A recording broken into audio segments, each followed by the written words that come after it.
dude can play. Yeah. What's good? What's good, everybody? Welcome back to another episode of The Urban Platform Speaks. Make sure to like and subscribe to the channel as you tune in and check out the content. And so far today, I got me and my man Tunkin here today. We're gonna get this thing rolling. Yeah, man. Yeah, because you know what, Tunk, I had made some videos about the Joker, right? Mm-hmm. And because, lately I've been watching a little bit more basketball than I have, like they say, basketball season really don't start until Christmas. Yep. Right. So I watched the Joker and I'm like, okay. I like the Joker. I think, like you said, I think the Joker can play. But the thing I don't like about is, like, don't make up stats. You know what I mean? Just to pump him up. Just you know what I mean? Just appreciate what he bring to the game. You know what I mean? So you ain't got to make up. Like the other day, somebody made it say that he passed Kareem for all-time centers in assists, right? Okay. I didn't even know that was a thing that, they even counted. Counted assists for centers, Right. I was like, the Joker can play. The Joker a bad boy, man. Yeah, he can. Yeah, definitely. He passed Kareem for over 5,000 assists. Right. Like, you got Kareem assists now. Okay. Yeah, like it wasn't like Kareem came down the court with patting the ball between his legs and looked away past. If Kareem had the ball and you just so happened to cut and be open, he just gave it to you. Just hand it off to you. Yeah. So I was like, yeah, man, that's funny. But the Joker can play, man. I'm he can. Now, what you think, Mike? What you think about San Antonio, man? It seems as though they got OKC number, man. It seems as though they got their number, man. And I was talking to my pop about it. Yeah. They match up with them, Mike, size-wise. They match up with OKC. Yep. That's the thing, right? Yep. So with OKC, remember OKC last year they had the height. I mean, they had that length and that athleticism advantage against everybody play in the playoffs, right? Yep. But now you got to do that 7'5". What's his name? Wembyamba. The 7'5" that he gonna challenge everything going to the rim. Absolutely. You know what I mean? So now your defenders up front get to shoot the gaps. They get to play more aggressively because they know that he gonna clean up any mistakes. Yeah. OKC had that advantage last year because they got the dude Holmgren back there. He's 7 foot. They got Chet Holmgren. Yep. Yeah, so they got but this dude better than Chet Holmgren. Right. So that's why I say, in my opinion, before the season even started, I think Houston match up well with OKC. Okay. I think the Spurs, because all those teams got big guys in that paint that can that can defend. Yeah. And just going back, man, we got somebody, his size. We got somebody his size, so we can match up size-wise. Yeah. And so now, and I watched them play the Spurs, and the Spurs actually turned OKC into a jump shooting team. Yeah. I never seen them do that. I was like, whoa. Right. Even Shea wasn't, they pushed him. He used to get like the 15-foot jumpers. Now he's shooting 18 to 20 feet. He further away from the rim, so. Now, how was his free throw attempts, Mike? How was his because he always get a lot of free throw attempts. Well, he's not as aggressive. Right. And see, he not as aggressive going to that paint because you got this dude 7'5", he freelancer helping. Yeah. So if you bump your man, get your man off you, and this guy, he just so long, he still can affect your shot. Yeah, he can cover so much space, man. He can cover so much. Palm Sunday, man. Yeah. So man. I like this though, Tunk, because I'm telling you, this elevates basketball. Now you got to find something to counteract these big guys in the West that can defend that paint. Yeah. And you know what I think the answer for that is? What's that? Detroit. Detroit got them two physical guys. They got what's the guy name? They got Isaiah Stewart. Isaiah Stewart, yeah. And they got how you pronounce the other guy name? Cone or the other guy?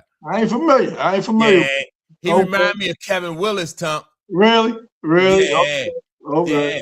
It remind me of back when Indiana had the Davis boys. Yeah. That's what I'm saying. So you got these big guys in the West, but you're gonna have to combat that with physicality and athleticism, and that's what Detroit had. Detroit played defense and they physical, man. So this is gonna be interesting. Yeah, man. Yeah. What's the name? Got Denver last night, Orlando. Okay. What's the name? Hit Mr. Shot at the buzzer.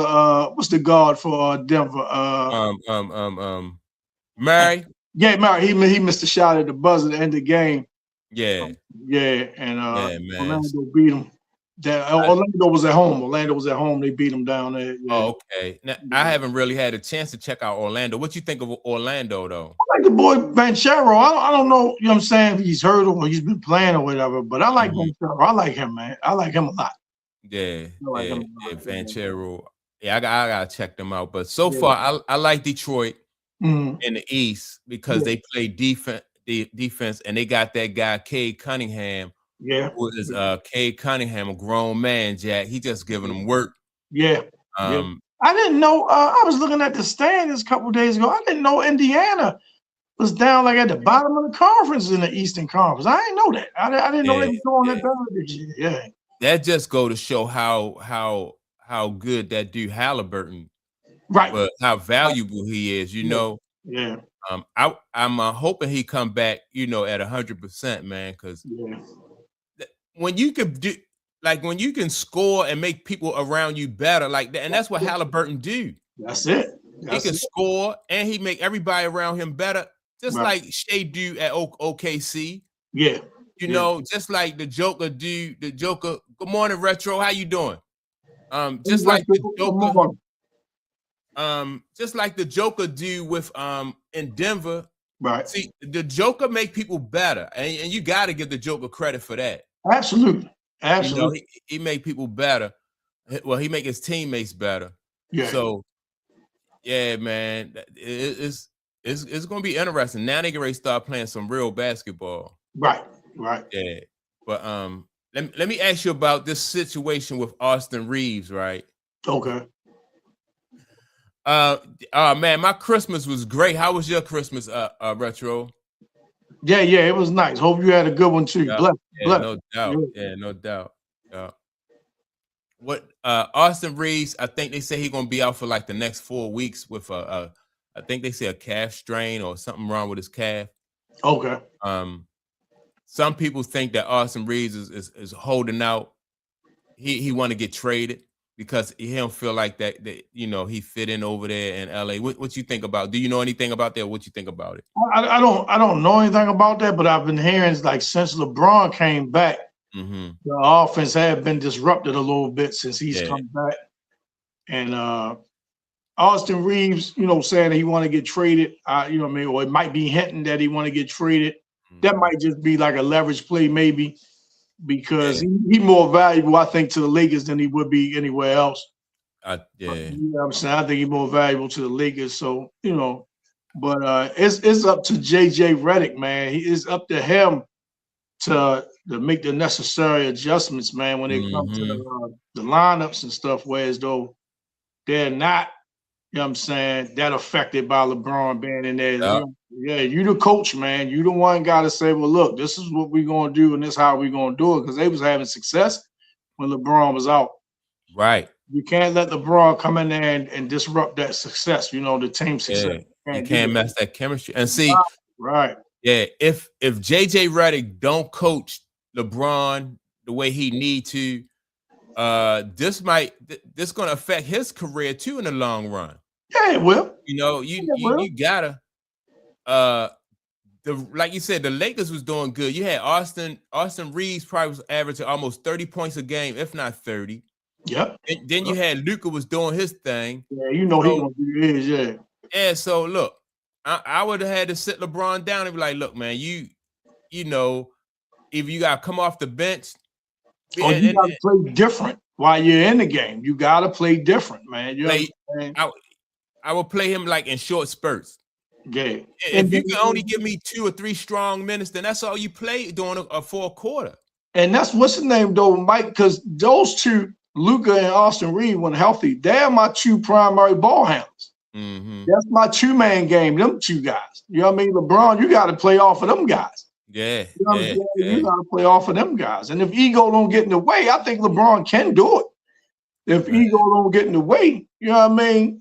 But remember, Mike, this might have been a couple of weeks ago, man. They was playing, I want to say Phoenix. Mm-hmm. And what's the name that called the timeout? But LeBron was down at the other end of the court. He was like in what's the name? Huddle. You remember that? That was Phoenix. He was down there with he was down there in that huddle talking, whatever. And JJ like, what the hell going on, man? I called the timeout. You down there with them. So LeBron is not really, I'm not gonna say he's not taking things serious, man, but he's not as worried, I should say. He's not as worried about it seems about what's going on, you know, in a game in November and December and everything. Yeah. And you know, these games count, man. These games count. But look, though, Tom, I'm like, that he only doing that because like he's being allowed to get away with that, right? I just think that if you the coach, you gotta correct that, right? You know, and LeBron James, he putting himself in a position where he don't have as much leverage on the team that he's used to have. Yeah. And so what's going to happen is they're going to get him. They're going to Chris Paul him. You know what I mean? Right. The longer you go without conforming, they're going to do you just like they did Chris Paul over there, man.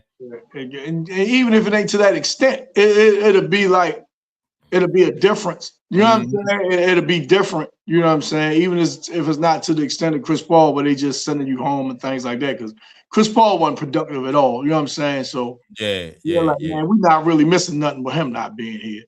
Yeah. We're not really missing nothing with him being here. Yeah.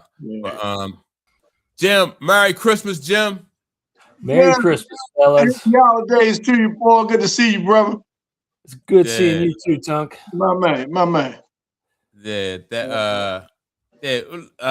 Tom, welcome back to the chat, man. Tom says, man, I hope Pittsburgh don't drop this game to Cleveland because these are the type of games that Aaron Rodgers lose. Let me see. Hold up. Choke Rodgers. Man, hey, I'm gonna tell you, Tom. I would be kidding you, man, if I tell you I wasn't worried about a game like this, man, because it seemed like, man, it's going to come down to the last week of the season, Ravens and Steelers, man. It just seems like that's what's going to happen, man. I'm telling you, man. It should be a win for the Steelers going away, man, but man, and I ain't going to watch it, man. I'm telling you, I'm going to be here watching the Reds, or I ain't going to watch it, man. My heart can't take that, man. I ain't going to watch it. My heart can't take it, man. I can't watch every snap of that game, man. My heart can't take it, man. Yeah, let me see what Tom said. It doesn't matter what they want to do to LeBron. I'm going to make LeBron scapegoat. Wow, escape. Yeah, I mean, man, I think with LeBron, like I said, he's setting himself up. I think LeBron should have just did his retirement tour in LA. People talking about LeBron maybe trying to go back to Cleveland. I don't think he should go back to Cleveland. I don't think it'll be a good move. You know, speaking of Cleveland, though, you know, I'm jumping subjects a little bit, but speaking of Cleveland, it seemed like all that, you know, that regular season success they had last year, they're not necessarily having it this year. So you know, like, what's going on with them? Do they need to make a move, you know, trade or whatever like that? You know what I mean? To shore themselves up as the season. You know what I mean? Getting to the thick of it and go down the stretch, man. Because Cleveland, man, I thought they would, you know, be doing a lot better than doing as good as they was doing last year. Let me say that. Yeah. They seem not to be. They don't seem as strong as they. Kent, welcome back to the channel, man. Welcome back to the channel. Yeah, man. I don't think that. I don't know. I think Cleveland kind of snuck up on people last year, though. Yeah. You know, I thought, you know, I think they kind of stuck up on people. I think to them, I just think they still got talent. Yeah. Yeah. You know, Detroit snuck up on people last year, but they still, you know, they picked up where they left off last year too, though. I don't think people were sold on Detroit. I think they really showing people again, like, you know what I mean? Like last year wasn't a fluke, like, you know what I mean? Right.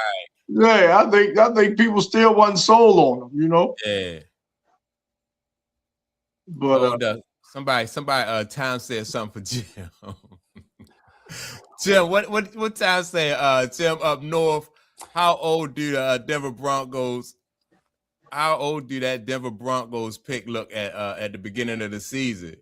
I mean, we Tom and I were saying that it was the Broncos season to jump out. It definitely, in my mind, and I think Tom was there with me, that the Chiefs just didn't have it, and I was not surprised at all. I thought at the beginning of the year that the Chargers would definitely challenge, but the Chargers feel like, you know, they still got a little bit more to do. They didn't look great yesterday. It's definitely the Broncos' season to make a run at it. What's the name, man? Speaking on Jim, that's one thing, man, out of all these shows, man, that's one thing I remember early on, man, when the season started. You saying Kansas City wasn't gonna make the playoffs, right? And I was, you know what I'm saying, and I was hoping you was right, and you were. Yeah. I was hoping you was right, and you know what I'm saying, and you were, right? But going to San Diego, man, that's just a team I can't put my finger on, man. Now, you know, it's hard to look good against that Texans defense, man. You know, they come out, that's San Diego, man. It's just tough for me to figure out, man. You know what I mean? From one week to another, man, it's tough to figure out. They look different every week, and they just I don't think they've established. It's weird to say because I can't put my finger on it either, but it feels like they just haven't created an identity yet, right? Because the Texans, the Texans have solidly established themselves as a young, fast defense that's just going to give you headaches for 60 minutes. Yes, sir. And they are coming on strong at the right spot, and Stroud is kind of finding his rhythm and his. You know, he's consistent. That's the thing. You want him consistent. You know what I'm saying? Absolutely, yeah. You don't have to be lights out every game. You know what I mean? But just no roller coasters. You know what I'm saying? Right. They don't put the game on his shoulders. Right. It's the defense that is going to smother you and be physical and fast. Right. Hey, so Jim, that's what I was going to ask you, right? Like the fact that they had that strong defense, is that helping Stroud out? Absolutely, absolutely. He just has to play within himself, and he's a talented guy, and they don't have to have a complicated offense, and let the defense an opportunity guide how that game goes. And that was what they did to the Chargers, and they just said, okay, you got to beat us on offense, and that's the Chargers just don't have the explosive offense to do it. Yeah. And then, you know, the short fields, you know what I mean? They can play, you know what I'm saying, short fields. They 3 and out. They giving Stroud, they giving that offense the ball back, you know what I mean? Giving the ball back, good field position. Yeah, so they definitely making it easier for them. They definitely are. Yeah, they definitely are. Yeah, so the Ravens, they won yesterday. They won. Man, I just the week before they pulled the dude, what's his name, Henry, out the game. Now yesterday they run him like 65 times.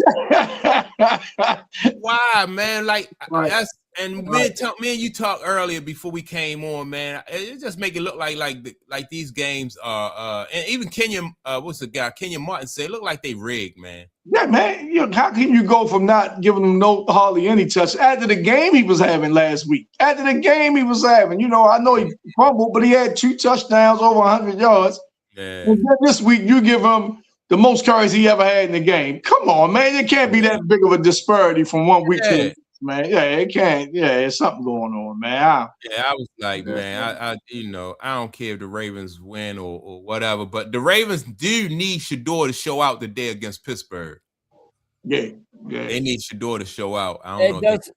I mean, it feels like a trap game, doesn't it? It does. It really does. That's what I was saying, man. It really does. It seems like it's gonna come down to the last game of the season with Steelers Ravens. You can't get a better storyline than that. You know what I'm saying? Yeah. You can't get a better storyline. And you gotta remember, the NFL, they all into entertainment, keeping people locked in things to the very last game and things like that. So let me ask y'all this: who do y'all think deserve it the most in the NFC North? Is it? I mean, the AFC North, is it the Steelers or the Ravens? Who deserved that playoff spot?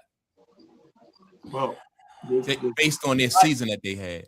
I think the Steelers have played a little bit more consistently. They've had their ups and downs, but I think they've had a little bit more consistent. I mean, it's a standard Tomlin team, right? You do what you do, and let the let the results show. The Ravens, as you were just saying, the Ravens are still looking for what's the formula, right?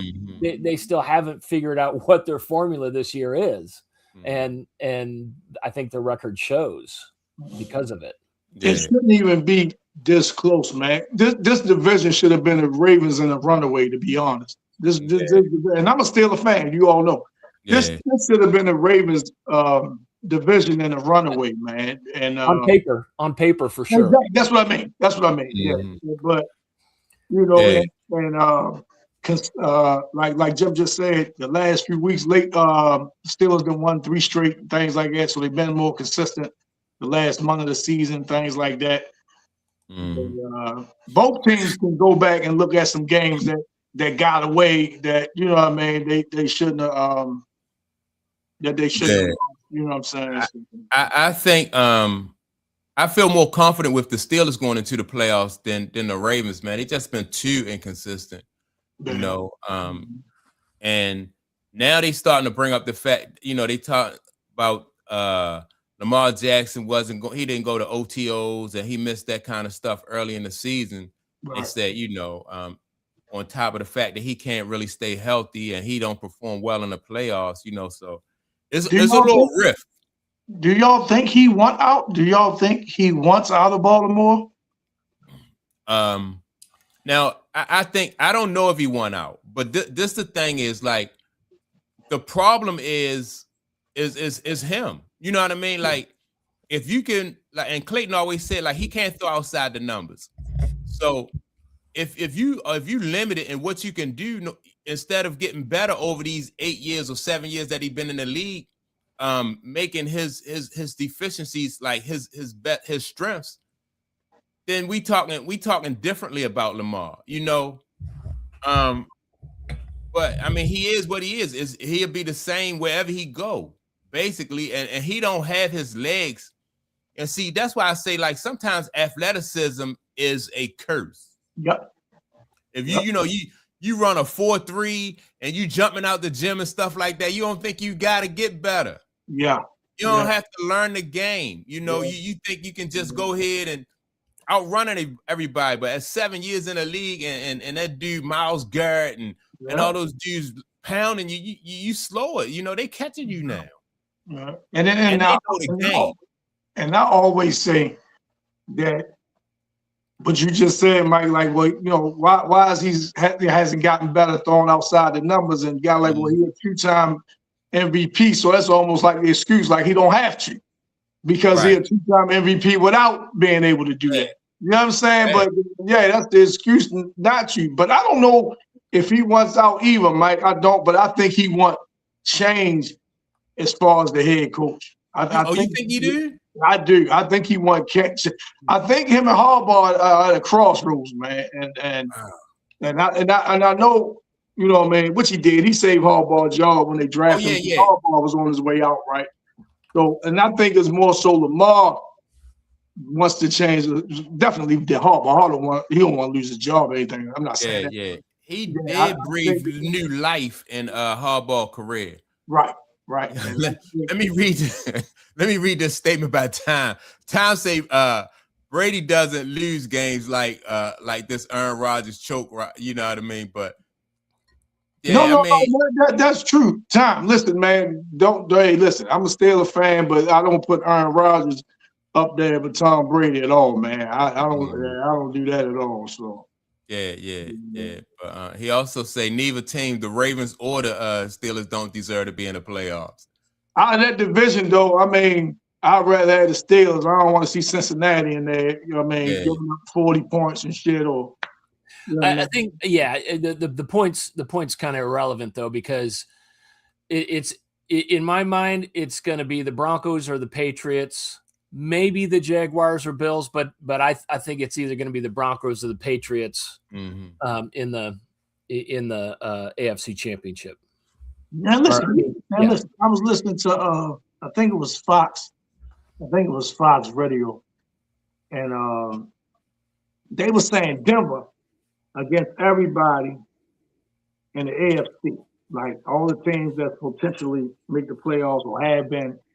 They say Denver has the weakest quarterback, maybe as the Steelers with Rodgers, right? Yep. Yeah. It was kind of like a hollow argument because it ain't quarterback versus quarterback. It's quarterback versus the other team's defense. You know what I'm saying? Yeah. But they were trying to say that Bo Nix is the weakest quarterback, and they ran him down. You know, they ran down all the quarterbacks. You know what I mean? Trevor Lawrence and I mean, all the way down, right? And they say you would rather, if you rate them, you would rather have the opposite team. And I know Denver defense. You know what I'm saying? They didn't show some little chinks in the armor lately. You know what I'm saying? Last couple of weeks, man. But they get that 1 seed, man, and they don't have to leave. Yeah. They don't have to leave they bed, man. Yeah, hey, that's gonna say something. That's gonna mean a lot. I think that home field in the AFC gonna mean a lot. Playing in Mile High in January, that's a tall order. Yeah. Well, let me ask y'all this: how is this was going to have to how this was going to save Denver? Like, how is their defense and their run game? But like you said, in January, that's what's going to save them. They defense and they run game is that's what wins them games. Actually, that's what wins them games. And Bo Nix makes just like Jalen Hurts, right. Make plays. You know what I mean? When you need, that's exactly what it is. They make plays when they post you. Timely plays. Jim just said timely plays. So and whether you are a fan of that guy Sean Payton or not, he know how to coach. So. He's not going to allow that situation with Bo Nix to get, you know what I mean? He going to manage him. Right. That's the word. That's the word. He going to manage him. That's the word. Yeah, man. So, that Bo Nix situation, I don't think it's going to be a problem. I think the Bills probably have the weakest of those top four. They probably have the weakest defense. Mm-hmm. But, man, when you got Josh Allen, I mean, he's right out of the Ben Roethlisberger style of quarterback, man. He is so big. He is hard to manage. And he's a great passer. And when I mean, I saw that touchdown that he scored late in the game, man, he was just bowling over people. Yeah. So he's the weapon, man. But don't forget they running back. I think he got like 1,600 yards this year. The guy Cook. Yeah. I think he got like 1,600 yards this year, man. So him, and then like you say, they got Buffalo got a run game, like Mike just said, that you need in the playoffs in January. Yeah. It's just their defense. You like, well, I mean, like you just said, they got like the weakest defense. You know what I'm saying? Out of the top four. But and that dude in Buffalo, he extend them plays too. So you gotta cover those. You gotta cover those wide receivers for a second. Just like Ben Roethlisberger used to do. You know, 4 or 5, 6 seconds you gotta cover. Yeah. You can have average receivers and a quarterback like that. It just make them better, because if you can't get open in 6 or 7 seconds, you don't need to be out there on that field. Right. You know, I mean, I think I can get open that with that amount. Right. That amount of time, man. I think I could get open, man. Yeah. So I'm looking forward to these playoffs, though, man. I think it's going to be interesting. Yeah, I am too, man. But keep an eye on the offseason with the Ravens, man. With that whole, they talk about two teams. Miami, all right, as far as Lamar. Now, Miami, going back home or whatever. I don't know if Miami just have the resources to trade for him. Mm-hmm. You understand? And Lamar, he can veto any trade. I think he got a no trade clause as well. So he he ain't got to go, because they want to trade him. Not that I'm saying that the Ravens, were even entertaining. And then they put the Jets up there. Man, are you damn serious, man? Damn serious, man. Get out of here, man. Why would he even come on, man? That's not even worth speaking on. All right, look at the teams that they choosing. It was Miami. I saw Miami. Yeah. I saw the Jets, and I saw Cleveland, right? Oh, I ain't see Cleveland. Okay. Yeah, so but they not putting no teams that's like right on the cusp. A team that got a really good defense and all they need is a quarterback. Right. So what does that say about Lamar Jackson? You know what I mean? So maybe they're saying that he could be the difference. Now, out of those three teams, I would think Miami would be the closest. Yeah. Yeah. You know what I'm saying? I would think Miami would be the closest, like you say, on the cusp. You know what I mean? Because they got the weapons. I ain't even talking about Tyreek Hill, but if he was to come back and was close to 100%, things like that, you know what I'm saying? You send them down there in Miami and things like that. I'm thinking the pressure might be getting to Lamar a little bit because we have them bad showings in the playoffs, and I think it starts saying, all right, man, you won the MVPs and things like that, and you lights out, you got all the highlights and things. He said, man, now it's time to win. And I think the pressure might be getting to him just a little bit. I think you're right, but why skip OTAs? You know what I mean? Like if you're in that situation, you're right. You're right. I mean, you got to dedicate yourself to that. You can't be a part-time, like I said, you can't be a part-time worker and want full-time results. You know, you got to put that time and a half in there, man.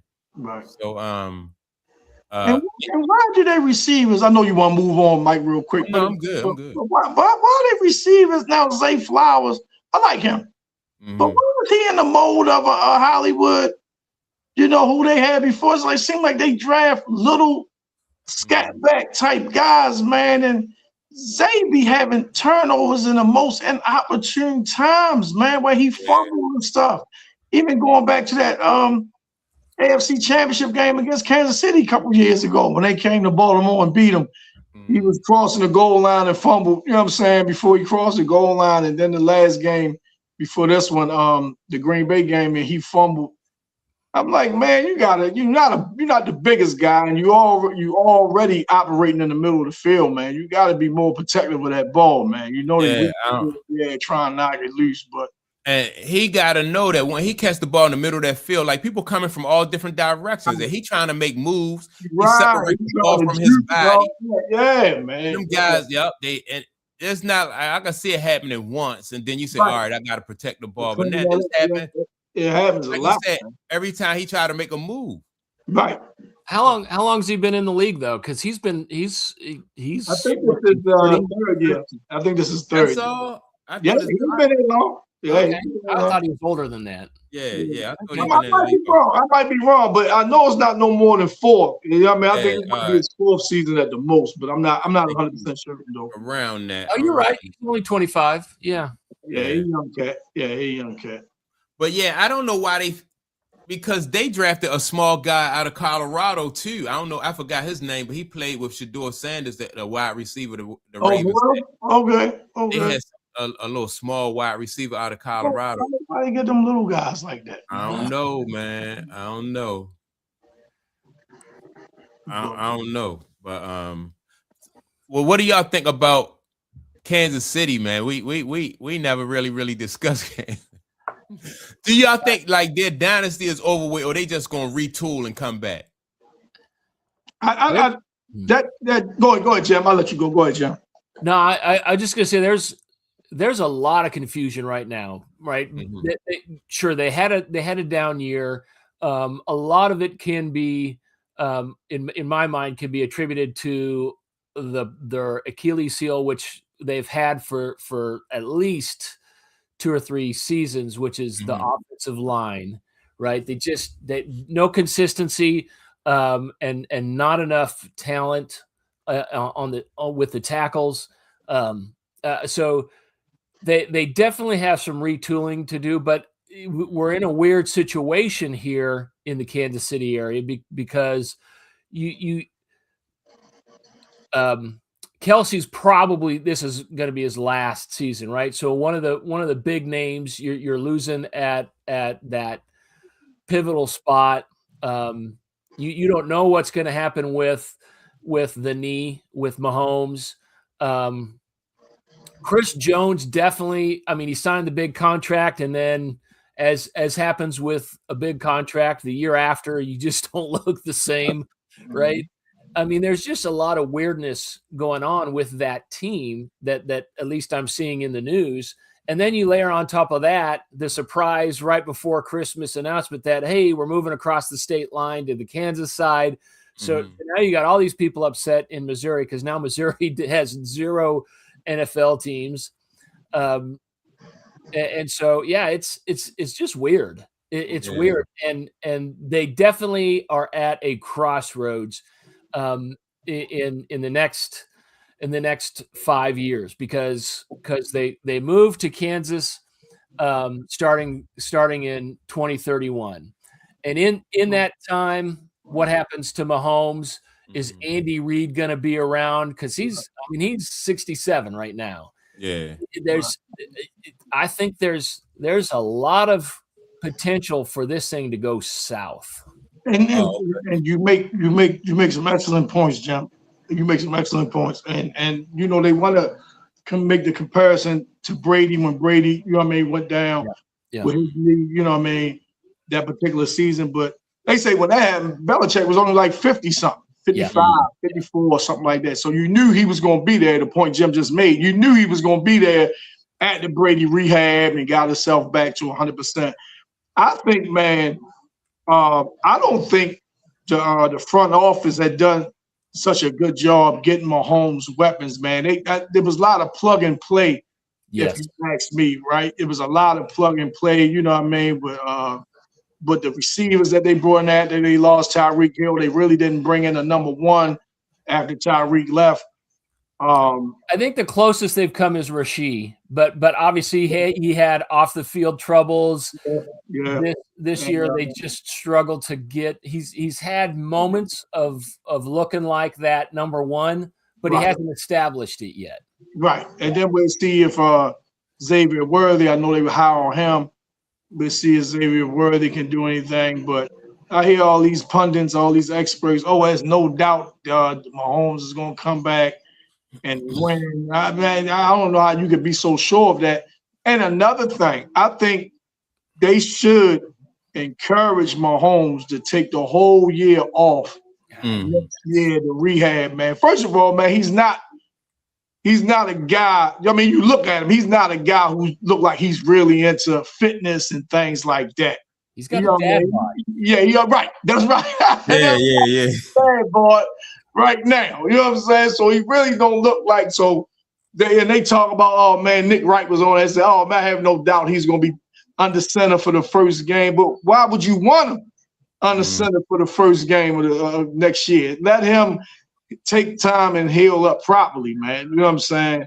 And I think if they rush him back, man, and he's not right, and he comes back because he feels as though he owes the team or to get him back in the playoffs because he may have a chip on his shoulder because the way he went out. And if you look at his numbers, I know my brother Clayton might not, look at things the same way. But if you look at it, look at his numbers, man, his numbers been down the last 2 seasons. Yeah. His numbers been down the last 2 seasons. I mean, with them making a Super Bowl and everything, his numbers been down. Yeah. Well, that's why I said, like, when he had some initial success, it's just so hard to crown him right away because anything could happen. In football, you could get injured. Right. Players come and go. So and you saying he the best thing since sliced bread, man. I was like, well, give it a little bit of time because and let it play out. Because what Tom Brady played for, he played for 20 years, didn't he? Yeah. And then on top of that, he went without winning the Super Bowl. He went like what, about almost 10 years without winning the Super Bowl. He went 10 without winning. And then see, that's to my point. That them Super Bowls his first 3 years, that team was different than that Super Bowl he won, you know what I'm saying, with New England the last 3 years. So, a lot of credit gotta go to Belichick and that front office for getting players around him that compliment him. You know what I'm saying? And that's what Kansas City has to do as far as Mahomes. They gotta take a lot of pressure off him, whereas though they're not looking for him to have to throw 350 yards and 3 touchdowns every week for them to win. Yeah, so that's the thing. I was thinking, like y'all said, with the guy Andy Reid being in his 60s, like if they gonna retool under his watch, then that's different, So if he not gonna be there, then you don't know what it's gonna look like, right? As far as like, remember, I'm sorry, Mike, I didn't cut you off. No, I just that was it. But remember last year, and they won all in one score games. They won all them, and they were. But I think that was a little fool's gold, so to speak. Yes. I think it was a little fool's gold, so to speak. You know what I mean? Because they Washington won a lot of those games like that last year, and then you come right back, and you can just as easily, flip a coin and play here, play there, call here, call there. You can just easily lose those games as well. Yeah. So I think there's a lot of factors there because. Even the kicker who Butker for the Chiefs was one of the most consistent, hitting the long ones, and all of a sudden this year he developed the yips and was missing easy ones. He's missing PATs. I mean, it's just it's weird how just some of these random things line up and all kind of pile up and become the reason why you're losing those one score games instead of winning them. Exactly. Yeah. Yep. Yeah. Let me see. Tom says that let me see. We got to be honest. Josh Allen is the best quarterback right now in the NFL. What if you're asking me who would I take in a big game? I'm taking Jalen Hurts, right? I'm arguing that. Yeah. I don't know. I just think that Jalen Hurts, I don't think he get enough respect though. I don't know why. I don't know why. Because he's not a what would you call it? Like someone who would be considered a prolific passer. You know what I'm saying? That's why. Somebody who's not being considered a prolific passer, a thrower of the football and things like that. So he don't get the respect that Josh Allen would get or Matthew Stafford to get, things like that. But like you say, you talking about a big game, man. Yeah. You talking about a big game. Hey. He's a great example of the perfect cog for the machine. Yep. Because that machine it's established its identity for the last 6-7 years, right? Yep. Great offensive lines, great defensive lines, awesome. The addition of Saquon was, that was, talk about a cherry on top, man. That guy, he's just, he's amazing. And I think that he's a good fit for that team for sure. Yeah, I think like without Saquon, I don't think they win that Super Bowl though. Yeah. You know what I mean? Oh yeah. Right. So, and it's it just go to prove that it's like football is the ultimate team sport. Solid defense. Their offensive line was just a beast. Then you got Saquon Barkley, and so you don't have to do too much. No. It reminds me of like when the Pittsburgh Steelers had Terry Bradshaw. Terry Bradshaw, he want to toss it all over the yard to Bill Swan and John Stallworth.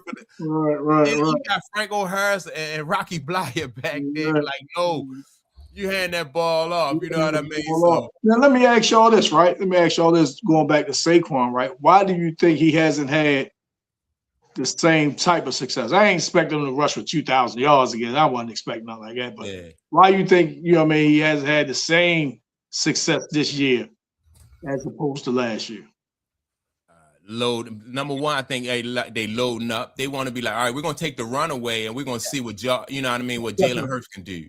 So we're gonna load up. Yeah. And then maybe I don't know if the offensive line is playing up to, you know what I mean, like up to what they played last year, you know. So yeah, but I think he getting that extra attention. Yeah, I agree, Mike. I agree 100%.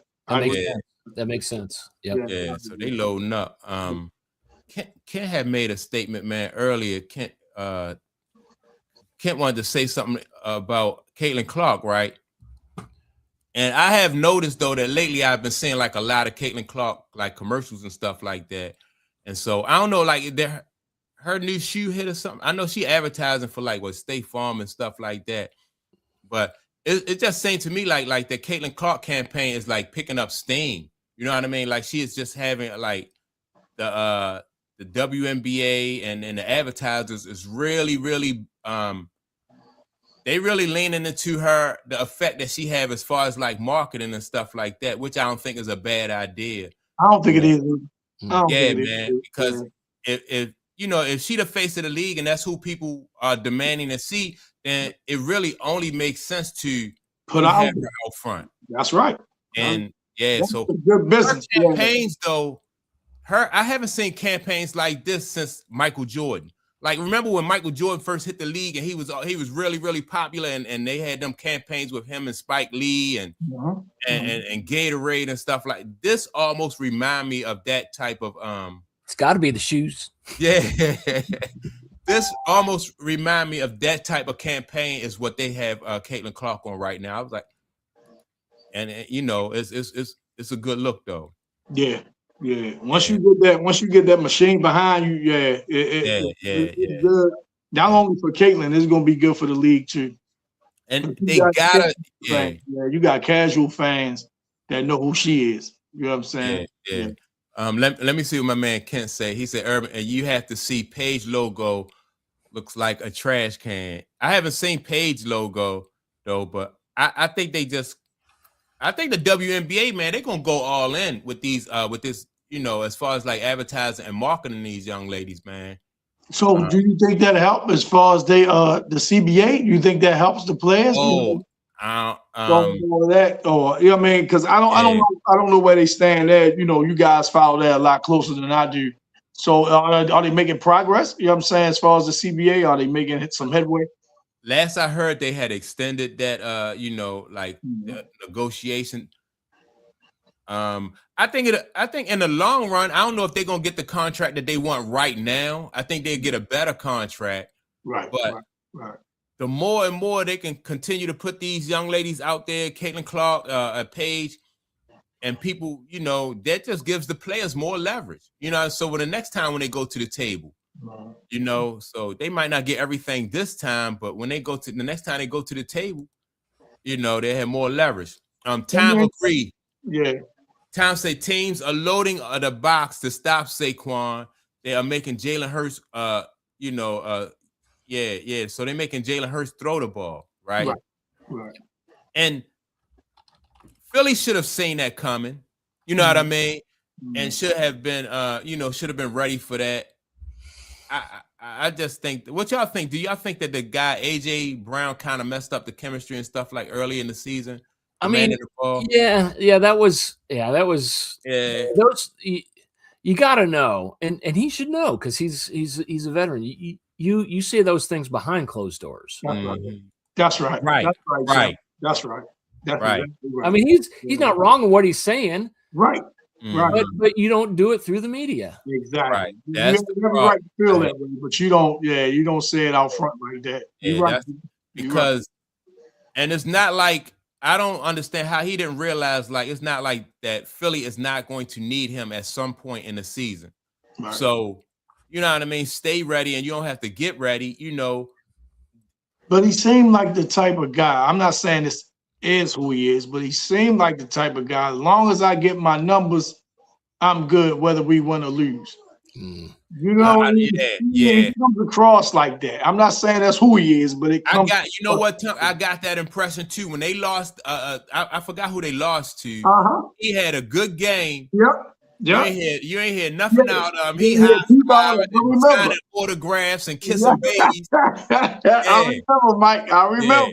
I was like, okay. Smiling and every damn thing. You know what I'm saying? Yeah, I remember, Mike. I remember. That's the old TO disease, right? The Terrell Owens disease. Remember early in the season. Wanted to win, though. I still think T.O. wanted to win. And you know what I mean? And the best chance for me to win is you throw me the ball. AJ, y'all all winning. You know what I'm saying? Y'all all winning. And then you like, no, damn that. Yeah, that's a good point. That's a good point. Yeah. Damn that. Throw me the ball. Well, remember the quote he said earlier, and he wrote, he posted something about winning the Super Bowl and still not being happy. Yeah, I remember, Mike. You know what I mean? Yep. Because he didn't win. He still wanted to be out there and put up his numbers. At the team expense.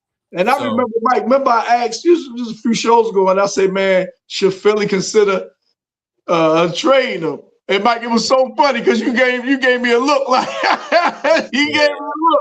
But that's what I was thinking, not because he's not a good player or anything, but I thought that it started poisoning the team, so to speak. You know what I mean? His attitude and stuff. You know what I'm saying? He would start being a malcontent and things like that. And I thought, man, maybe it's because he has value. You could get a bunch for him. You know what I'm saying? So that's what I was thinking. Yeah, no doubt. You got someone who's in the same exact boat in Minnesota, and you don't hear a peep. Yeah, Jim. So let me ask you though, Jim, how would you do that, Jim? How would you do that? Would you move off them and bring in a boatload of picks? What would you do? I mean, I don't know. I'm sad that the Vikings weren't as competitive this year, but I just think it says a lot about who Justin Jefferson is, to where you do not hear word one about, and everyone on the broadcasts are saying, man, you got to get him the ball more. Right. He doesn't say word one outward. Right. I have no idea what he's saying. Exactly. Now he could be in the locker room, turn him up. You know what I'm saying? Yeah, but out in public, everyone would not. Everyone sees it. They know it, right? Everyone's saying it, but him, right? That's how you do it. You just you just stay ready. Yeah, that's all you can do is just stay ready. When you think about like the career of what's the guy, Larry Fitzgerald. When he had and what's the other guy that was in Detroit? What was his Megatron or something? Yeah. They and they had played under a whole bunch of different quarterbacks, but they just went out there and performed. That's the best you can do. That's right, man. Let me see what my man Time says that CC is going to kill the Olympics. She's going to turn it up, and the world is waiting for her. Yeah, it's a big buildup. You know what I mean? With that Olympic team, man. I think those. I think a lot of people just anticipating. I think you see more people anticipating for the women's team than you do for the men's team. I mean, it's a big buildup for that. Yeah. The Olympics this year, 26. The Olympics this year. No, 26. Is that the Summer Olympics? I think it's going to be the Summer Olympics. I'm not sure. Because the 2020 Olympics ended up being run in 2021, which was and 2024 was the Summer Olympics, so it's going to be 2028. 28. Okay. 28. Okay. So you got 2 year build up on it and things like that. Okay. Yeah, man. Let me see. No, I guess I was wrong. No, Winter Olympics I was right. 2026 is the Winter Olympics. The Winter Olympics this year. Yeah, 2026 Winter Olympics. Oh, okay. Yeah. When are they coming to? Is it going to be in Los Angeles? Yeah, it's going to be in the States, ain't it, Jim? The Olympics. I think it's California. Yes. Yeah. Mm-hmm. California. Yeah. Yeah, that's. I wonder what they're gonna move all those homeless people to. Where they gonna put try to make it look like like that ain't happening. Yeah. It's pristine. Right. Now, what they call is that Sunset Boulevard? They all out there, or it's some street? They say that's where they beat all them homeless encampments down there. Man, I seen that. I was like, man, I couldn't believe. Yeah, man, they just line the streets up and down for blocks. Yeah, both sides of the street. Yeah. Yeah, man. Let me see, man. Talk about Steph. I see Steph up there in the head. What's up? Yeah. Somebody who has said somebody said that quietly the past 10 years this has been Steph Curry's era.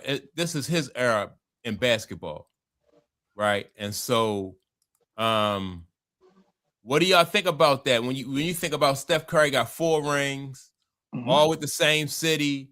3 of his 4 rings against LeBron James, the GOAT. You know what I mean? So what do y'all think about that, man? They don't show him respect like they didn't show Tim Duncan when Tim Duncan was at the Spurs, right? I think Steph, man, how can you not get that dude his flowers, man? I mean, how can you not, man? This dude super bad, been super bad, right? Yeah. The thing about Steph, I think that he gets knocked for in a sense. Steph is not looked at as a leader, right? Yeah. Because Draymond. Yeah. Right? And the thing that Draymond just did with Steve Kerr, you know what I'm saying, last week or whatever, a couple of games ago, any other leader on a team would have said something to Draymond. I mean, take Mike, Magic, Kobe, take them out of it. I'm just talking about you know what I mean, the leader of the team. You know what I'm saying? Take the all-time greats out of it. I'm just saying, if you're the leader of the team, Draymond gets away with a lot. And when your best player doesn't say, Draymond, come on. I mean, at the very least, if you Draymond, come on, man, not now. Yeah. I can't see Charles Oakley doing something like that. Right. You know what I mean? On the Chicago Bulls or who was the enforcer for the Lakers back in the day? I can't see them allowing Kurt Rambis. You know what I'm saying? Yeah, Kurt Rambis. You know what I'm saying? Someone like that. Kurt Rambis was the enforcer for the Lakers back in the day. I can't see Magic allowing him to jack up Pat Riley.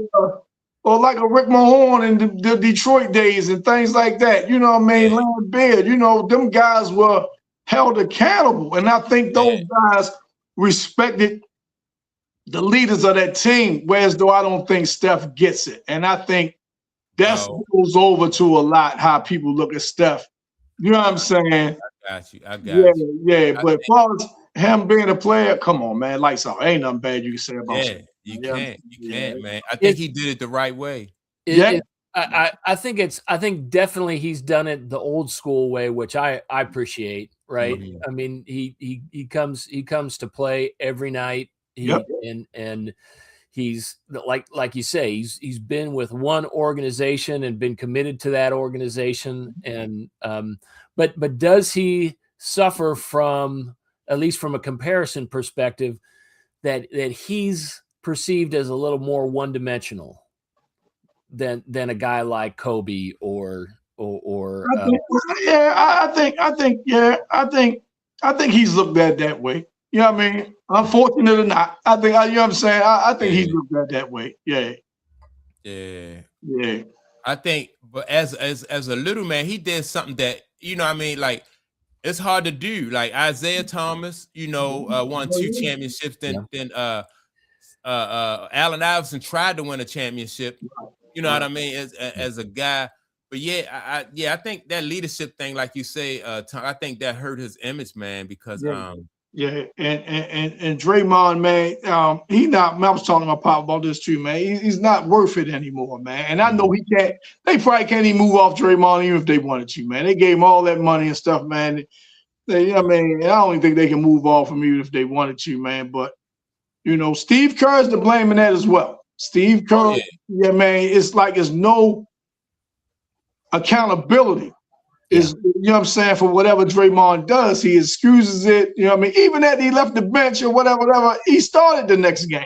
Yeah. You know, I know you like, well, man, this a win business, man, and we got to focus on winning. Okay, I can see that, but he knows he can do things and get away with it, man. Did you see him doing something like that to a Pat Riley, man? That is crazy. You know, if I'm your head coach, you just can't choke me whenever you feel like it. And then he said, "Oh man, I just left the bench because what he say? It wouldn't have stopped, or it got worse, or before it escalated. Well, escalated to what? Draymond, you was gonna punch him? You know what I'm saying? What was you gonna do? You was gonna choke him? Man, yeah, man. Hey, I tell you one thing: if that was Pat Riley, if that was a Chuck Daly, if that was a Larry Brown, if that was any of them old school coaches, man, nah. Not only he definitely ain't playing or starting the next game, no. He's on the bus. Yeah. And you get fine. You know what I'm saying? Yeah, all that, man. You know, and they kind of created that monster, man. Now you gotta live with it. And Barkley said it years ago, the triple single guy. You know what I'm saying? The triple single guy. They say, man, he got more fouls and turnovers than field goals made this year. I ain't believe that. Wow. There's no way. He got more fouls and turnovers than field goals made this season, man. That's unbelievable. You talk about stats, Mike. You know, you got stats for everything now. I was like, man, that's unbelievable, man. Yeah. I just think in this era, this that player empowerment era, I just don't feel that. I'm old school too. I just feel like you have a hierarchy. You got management, you got coaches, then you got players. Yep. And even if you Larry Bird and you still listening to Casey Jones, you know what I mean? Or if you Magic Johnson and you still listening to Pat Riley and Mike will listen to Kobe. I mean what's the guy name? Bill Jackson. It's a hierarchy. You know, it's just a hierarchy, man. These guys, man. I don't get it. And it cuts into their success. It's like you letting the kids raise themselves. Yeah. Yeah. You and know, remember, this was a couple seasons ago. He got tossed in a game. I think it was Orlando. He got tossed in a game, and Steph, man, was visibly upset. He was on the floor. He like, God damn, man, you know what I mean? He's like, man, are you serious? He got tossed for a game like that, man. So he made the guy's completely unhinged, man. And you know, you want to give him credit for having being a smart dude, intelligent dude, basketball IQ. I'm not, you know what I mean, saying nothing against that. But I mean, even in the commercial, right? The Christmas commercial where the Target commercial, right? Where Santa's handing out all the stuff and they have all the athletes and say, oh yeah, you've been good and you've been good. And then at the end, Draymond pokes his head out and he's a Santa? He's like, sorry, Draymond, not this year, right? Because he's on the naughty. He even leans into it, right? Yeah, man. And Steve Kerr, man, you know, man, and Rob Parker really got on Steve Kerr. He really let him have it. He said, man, good. He said, man, because Steve Kerr created that monster. So that now this is what you have to deal with. And it's not even your best player. Now that's the thing about it. Now, if your best player is doing that, all right, man, I gotta suck that up. You know what I'm saying? But you're dealing with a guy, man, who's past his prime. You know what I mean? He's not what you say, the juice is not worth the squeeze anymore. Yeah. You know what I'm saying? The juice is not worth the squeeze anymore, man. It's just Yeah. So I just like Kent say, man, that I mean, this is just a new day and era, you know what I mean? When you come to like how these guys operate and stuff like that. I personally think that it's going back though to the way it was because you're not really having no success. Like the league is not, none of the leagues are benefiting from like, you know, from the way things are going. I think in basketball, I think viewerships have went down for a few years. Definitely. Oh, Mike, it's in the tank, Mike. Yeah, man. Viewership is going down. Yeah. You know, you got guys who talking about, you know, who's just manage, you know, you got players managing teams now from the bench and getting coaches fired more often than they used to. And guys not playing hard. I like these new guys, though. I like the guy in Detroit. I like the kid in OKC. You know, they just I even like Wembanyama and you know,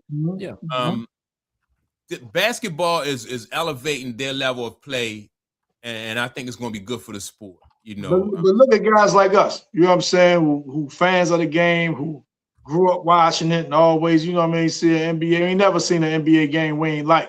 We not even tuned in like we used to.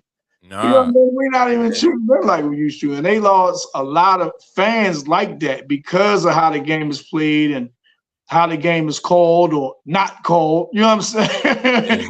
How the game is not called. You know what I mean? So fans not even tuning in. You know, they say that this season, this era of basketball right here is the worst since like 1970. It was the 70s or something. I saw a post since the 70s. You know, Atlanta lost to somebody 152 to 154. Chicago. That was Chicago. Man, you know. And look, regulation. Yeah, let me give you a stat from that game, man. Let me give you a stat from that game. Chicago did not attempt a mid-range shot that entire game. It was either all threes or they was all in the lane. Yeah. What are we doing? The entire game, man. What are we doing? Entire game, man. I say, no way. Somebody had to throw up something, you know, the shot clock running down or something. Nah, not one single shot attempt from mid-range, man. That is crazy. That is crazy. Everything is in the paint or from three-pointers. Yep. In a 150-point game. Yep. 0 mid-game. Yep. That's crazy. Man. Yeah, I was like, no way, man. That's crazy. They say, let's go to shots. Remember back in the day when guys would just live at the elbow? Yeah. Oh, yeah. That seems like such a high percentage shot, too. It is. It does. Yeah. If you master that mid-range, bigs that could shoot that. You even had bigs that could shoot like a 10-footer, 12-footer. Yeah, you even had bigs that could shoot that. Yeah. And look, Bernard King made his living. Yeah. You know what I'm saying? Mid-range. He made his living. I was great to say that. I was great to say Bernard King, man. He made his living. You know what I'm saying? Yeah, man. Yeah. It's just a lost art now. I'm a terrible basketball player, but I love shooting from the left elbow. Yeah. I love them elbows too. Right. Yeah. Man, like you said, it's a high percentage shot, man. You think, I can make this, but they don't even attempt it. That's the thing about it. You don't even shoot it. You know what I mean? If you shoot it and miss, you don't even shoot it. You don't even shoot it, man. That's why I think it's coming back, though. I think it's coming back. I like that Tyrese Halliburton, he was doing it, you know. And you got a few guys around the league who do it. And when they had success with it, everybody else gonna have to do it. Shea treats it a lot. Shea Let me what Kent said, remember Rosie Greer and Roman Gabriel, right? I remember Rosie Greer. I don't remember Roman Gabriel. I know the name. I remember the name Roman Gabriel, but I can't put a face to it. Can't put a face to it. Was it the Jets? I was thinking I remember Rosie Greer though. Didn't he play for the St. Louis Rams? St. Louis Rams. Or the Cardinals? Made it be the same. No. He played for somebody though. Who did he play for? I know Rosie Greer played for. He wasn't down there with Deacon Jones and then, was he? With the Rams? Was he? He wasn't with them. The fancy foursome. He wasn't one of them, was he? L.A. Rams in the 60s. Yeah, L.A. Rams. Yeah. I don't know. I'm stumped.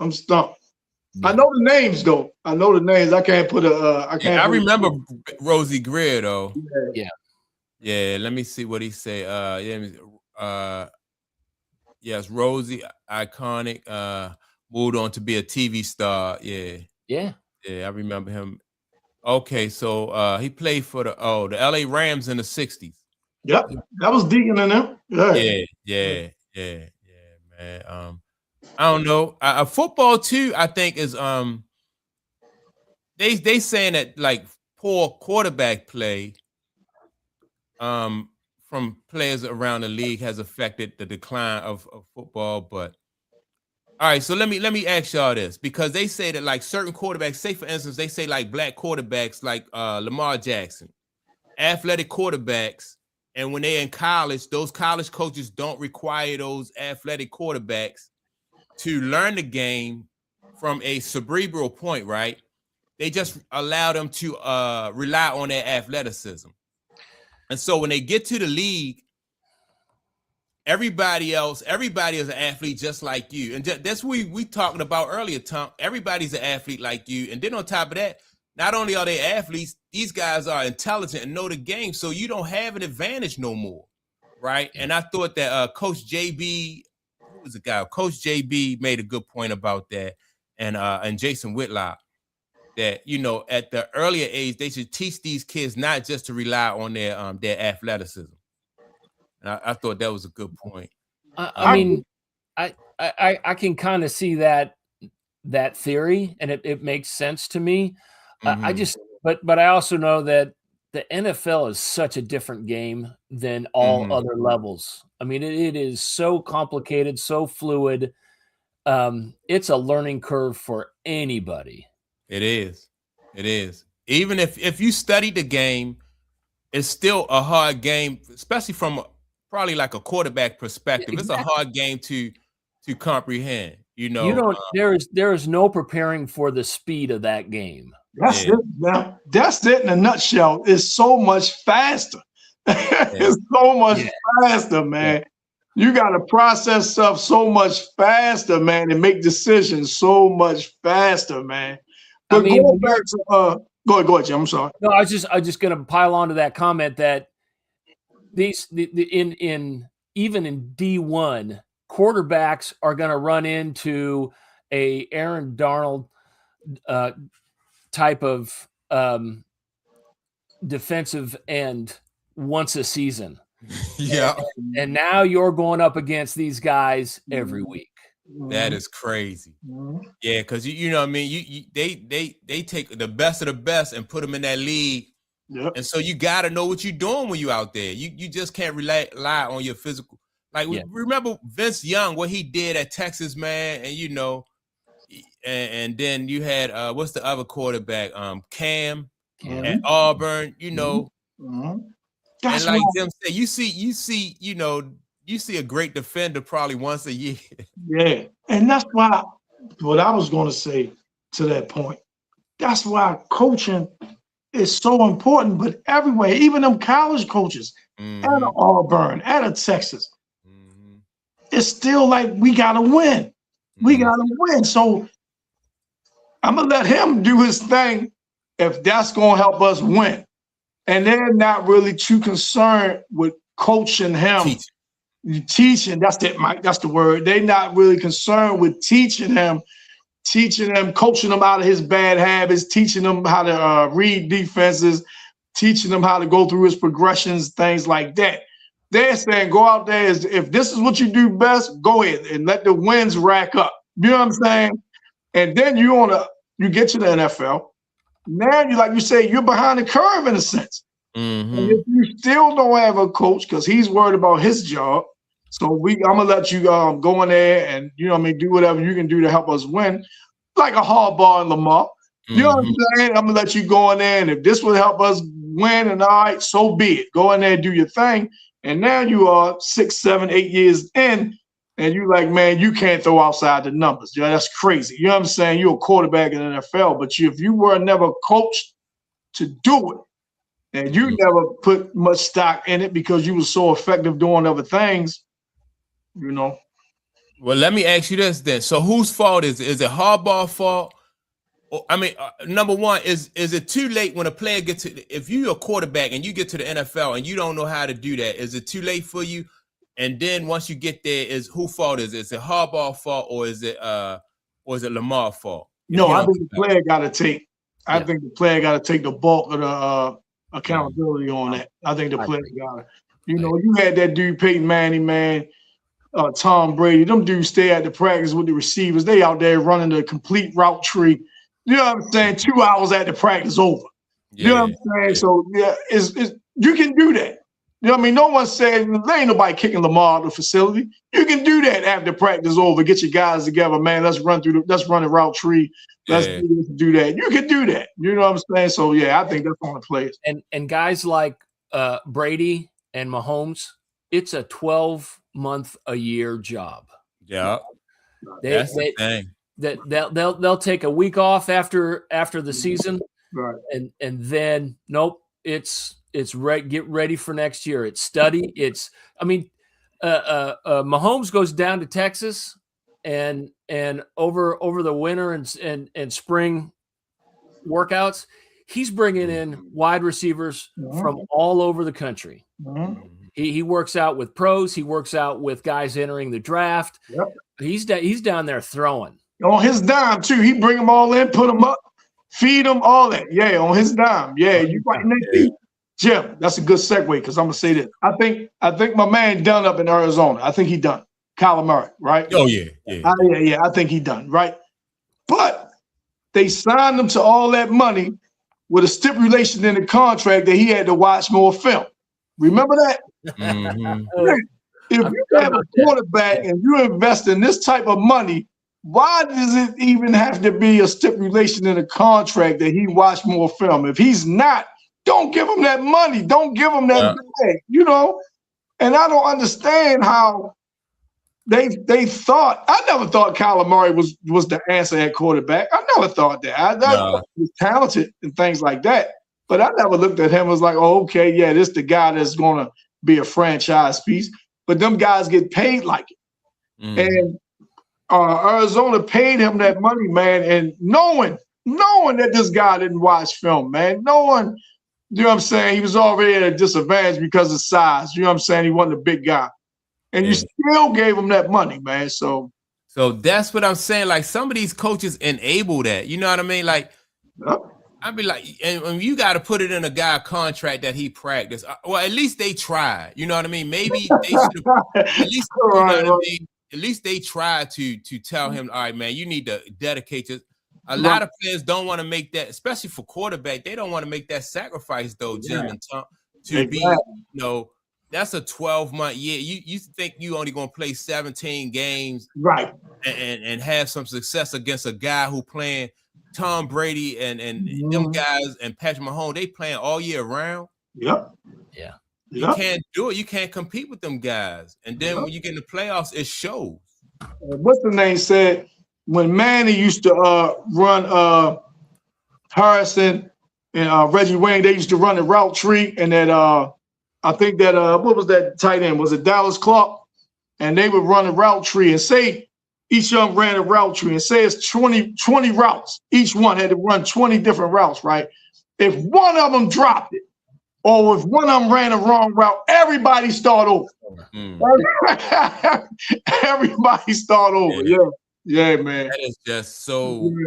You got to be a horse. You got to be a workhorse, just like Jerry Rice sprinted to the end zone after every catch. Yeah, man.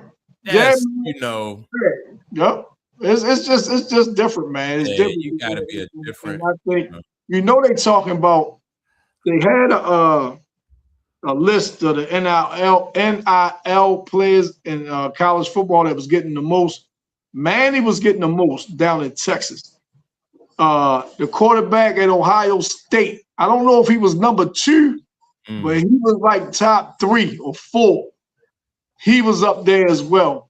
I didn't know they had, so it might have been 20, 25 players on there all getting $1 million or better. Whoa. Yeah, Mike. Yeah, like 20, 25 players, man, that was getting $1 million or better, man. And I'm like, man, this here taking over.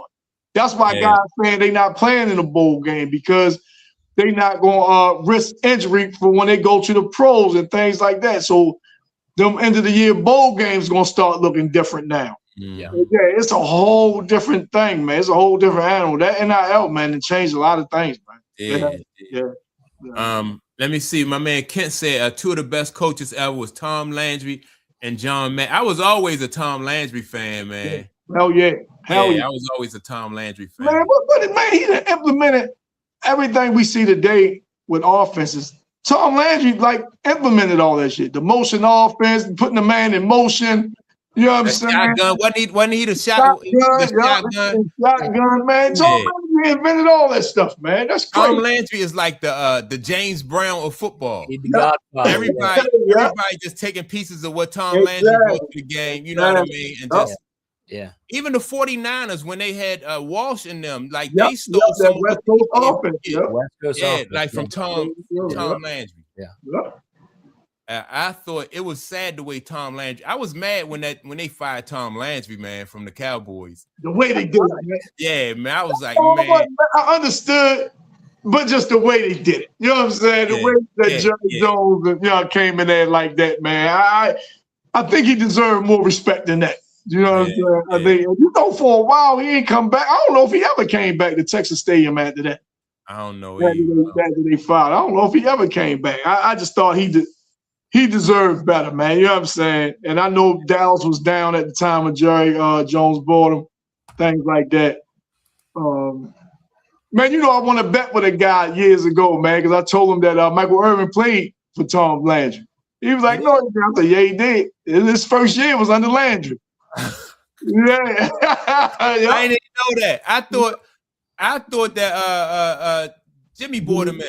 Yeah, no, Jimmy bought in everybody else. You know what I'm saying? Okay. But Michael Irvin was there for a year before. Before Jimmy. He thought the same thing. You know what I mean? Yeah, I was like, Jimmy just said, all right. Now we're starting to get into a sore subject with me. The trade. Herschel Walker. Yeah, with Herschel Walker. I mean, that's what built that dynasty down in Dallas. Man, but Herschel Walker was early. Everybody thought he was a beast, though. Everybody thought, he was an exceptional athlete, man. And he was a workhorse, too. Yeah, he was. Physical specimen. Yeah, man. That dude do like 1,000 push-ups a day. Man, he was doing that stuff. It was crazy, man. Had his girlfriend on his back when he was down Georgia doing 1,000 push-ups. Most dudes try to get the girl off their back. Right.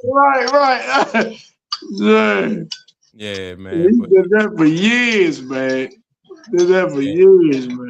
And John Madden, though, he was an icon though too with the Raiders. With the Raiders, yeah. John Madden was a character though. He got that job when he was young.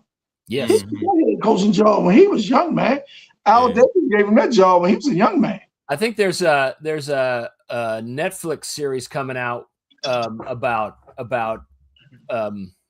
Madden. And what's the name is playing him? Nick Cage. Nick Cage playing. Oh yeah.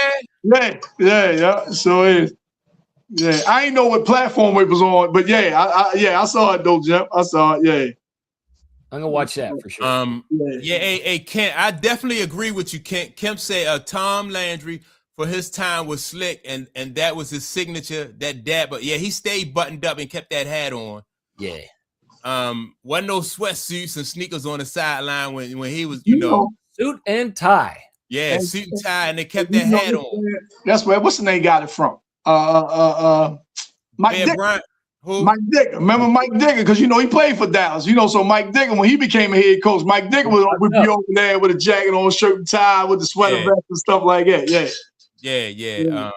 But that back, and you watch a lot of the college coaches back in the day, though. That's how they were, though. It was a suit and tie, even in basketball. I really wish they would go back to that in basketball. I do too. Yeah. I really wish, man. Them coaches, man, be looking like they just came out the gym, man. I mean, I don't like the fact that they relaxed that dress code for coaches, man. I don't either. Yeah, I like the old days to the 80s when the coaches was buttoned up and had the suit. Yeah, man. You see Pat Riley, Chuck Daly, and them on the sideline, man. Yeah, man. They were sharp, man. They were sharp, man. The announcers made point to mention, this is Armani suit and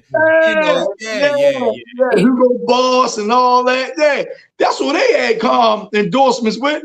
Pat Riley had Armani. Chuck Daly had Hugo Boss. They had their endorsement with designers. You know what I'm saying? Yeah, man. Nike tried to get into making suits. You remember that? I remember when they used to have the little swoosh on the lapel. Yeah, Nike tried to get into making suits because those coaches was wearing suits. Yeah, man. Ain't nobody choking someone in a suit. Right. That's right. Yeah, you just carry yourself different. You right, Jim. You just have a different mentality. You carry yourself different. You command respect. You know what I'm saying? You command respect with the way you dress. Instant uncommunicated authority. Yeah. Now you can't tell the players from the coach because the coaches want to be the players. Exactly.